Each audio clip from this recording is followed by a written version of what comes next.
झारखंड के प्रमुख कोयला क्षेत्र, 5 प्रमुख कोयला क्षेत्र हैं, जिसमें पहला दामोदर नदी बेसिन क्षेत्र में आता है, जिसमें से दामोदर नदी के बेसिन में 95% कोयला का उत्पादन होता है पूरे झारखंड का।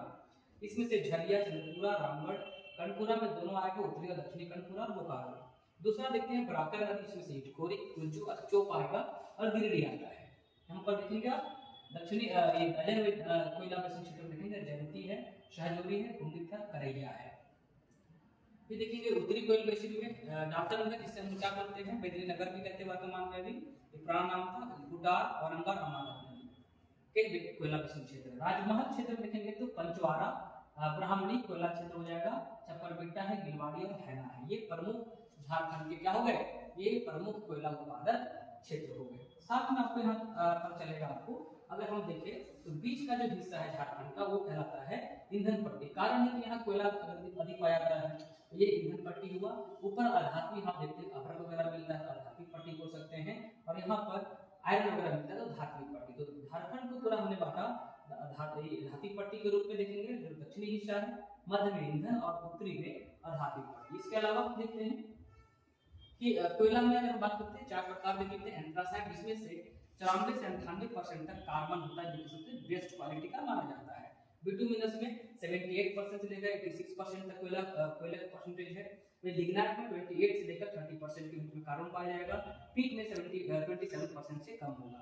आप समझिए बात को कि यहाँ पर झारखंड में दोनों प्रकार का मिलेगा, एंथ्रासाइट भी और बिटुमिनस। झारखंड में कोयला उच्च क्वालिटी का मिलता है, क्योंकि आपने देखा है एंथ्रासाइट में क्या 94 से 98% तक कोयला कार्बन है, वही बिटुमिनस में 78 से 86% के बीच में है।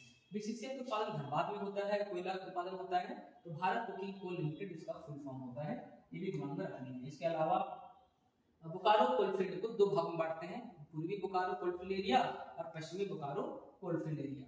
इसके अलावा हम लोग देखते हैं कि कोयला के 3 प्रकार हम देखते हैं कि कोकिंग और अर्ध कोकिंग। कोकिंग और अर्ध कोकिंग का उपयोग हम भारी उद्योग में करेंगे, और भारी उद्योग उसको बोलते हैं जहां पर लोहे का उद्योग होता है, वहां पर उसको हम कहते हैं ब्लास्ट फर्नेस में इसका इस्तेमाल होता है। अर्थात कोकिंग और कोकिंग का इस्तेमाल ब्लास्ट फर्नेस अर्थात हम धुआं भट्टी में करते हैं। इसके गैर कोकिंग का करते हैं रेलवे, घरेलू ईंधन, ताप शक्ति, स्पंज, सीमेंट और खाद में इसका प्रयोग करते हैं। ये कोयले के 3 प्रकार में अलग अलग तरीके से देखते हैं। साथ ही साथ हम लोग देखते हैं यूरेनियम के बारे में। तो यूरेनियम हमारा प्रीजुबिलेंट्स का प्रमुख अयस्क होता है यूरेनियम। इसमें यूरेनियम का प्रमुख अयस्क है, इसमें से 50 से 80% तक यूरेनियम पाया जाता है। दूसरा यूरेनियम कंपाउंड कहलाता है।